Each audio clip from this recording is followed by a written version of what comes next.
আমরা এখন আছি একটা চায়ের দোকানে। তো এখানে অনেক ভালো স্পেশাল একটা মটকা চা পাওয়া যায়। তো আমরা আসছি সেই চাটা টেস্ট করার জন্য, যে চাটা আসলে কেমন হয়। তো উনি চা বানাচ্ছে, আমরা অর্ডার দিয়ে দিছি, আমাদের জন্য রেডি করতেছে। তো মটকা চা অনেক ভালোই লাগে। তো মোটামুটি আমাদের সামনে চাটা রেডি করে সার্ভ করে দিল। তো আমরা এখন খাচ্ছি, খাওয়ার পরে রেটিং দিব আসলে কেমন।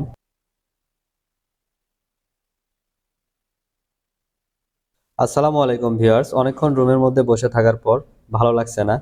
তো ভাবতেছি যে কোথাও যাওয়া যাক, কোথাও একটু বাইরে ঘুরতে গেলে ভালো লাগতো। তো এই বিষয়ে পাশের রুমে রুমমেটের সাথে কথা বলতেছিলাম। তো অনেকক্ষণ একটু ডিসকাস করলাম, তারপরেও বের হইলো না যে কোথায় যাব কোথায় যাব। তো শেষ পর্যন্ত আমরা রুম থেকে বের হয়ে আমাদের ভীষণের ম্যানেজারের কাছে আসলাম। তো উনি আমাদেরকে বুদ্ধি দিল যে আমাদের এখানে পাশে একটা মটকা চায়ের দোকান হয়েছে নতুন।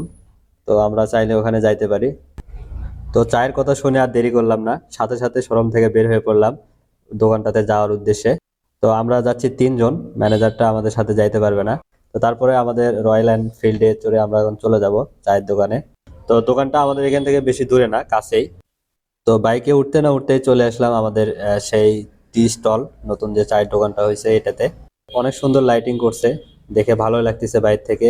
তারপরে এখানে লোকজন মোটামুটি ভালোই ছিল।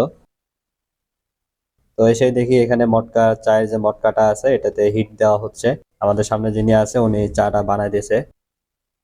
তো আমাদের হাতে ক্যামেরা দেখে আশেপাশে মানুষগুলো আমাদের দিকে একটু তাকায় আছে। তো আমরা এখন এখানে অর্ডার দিলাম চা, তিনজনের তিনটা চা অর্ডার দিলাম, এবং আমরা দেখতেছি আসলে কিভাবে তিনি বানায়। তো যার কারণে খুব মনোযোগ দিয়ে আমরা তিনজনেই দেখতেছিলাম। যদিও আমরা প্রফেশনাল ব্লগার না, প্রথম প্রথম ভিডিও করতেছি। তো তারপরে আমরা একটু দেখার চেষ্টা করলাম যে কিভাবে চাটা তৈরি করে। প্রথমে মটকাতে দুধ দিয়ে কিছুক্ষণ ফুটিয়ে নিচ্ছে। মোটামুটি অনেক সময় ধরে দুধ ফুটানোর পরে গরম দুধের ভিতরে চায়ের লিগারটা ঢেলে দিয়ে বেশ কিছু সময় ধরে তিনি ভালোভাবে মিক্স করে নিচ্ছে। এরপরে আগে থেকে চুলার ভিতরে যে মটকাগুলো হিট দেওয়ার জন্য রাখা হয়েছিল সেগুলো একটা একটা করে উঠায় নিয়ে ভালোভাবে পরিষ্কার করে নেওয়ার পরে মটকাগুলোতে প্রথমে অর্ধেক করে চা ঢেলে দিয়ে তারপরে তিনি প্রত্যেকটা মটকাতে মালাই দিয়ে দিল।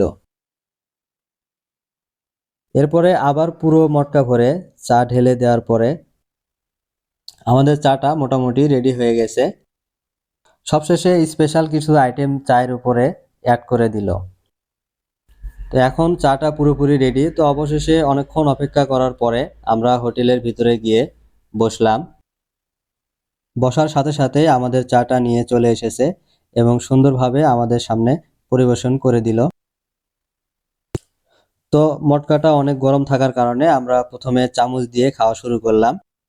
প্রথমেই আমাদের প্রধান উপদেষ্টার চা খাওয়া শেষে লাইক দেওয়া দেখে বুঝতে পারলাম যে চাটা অনেক মজার হয়েছে।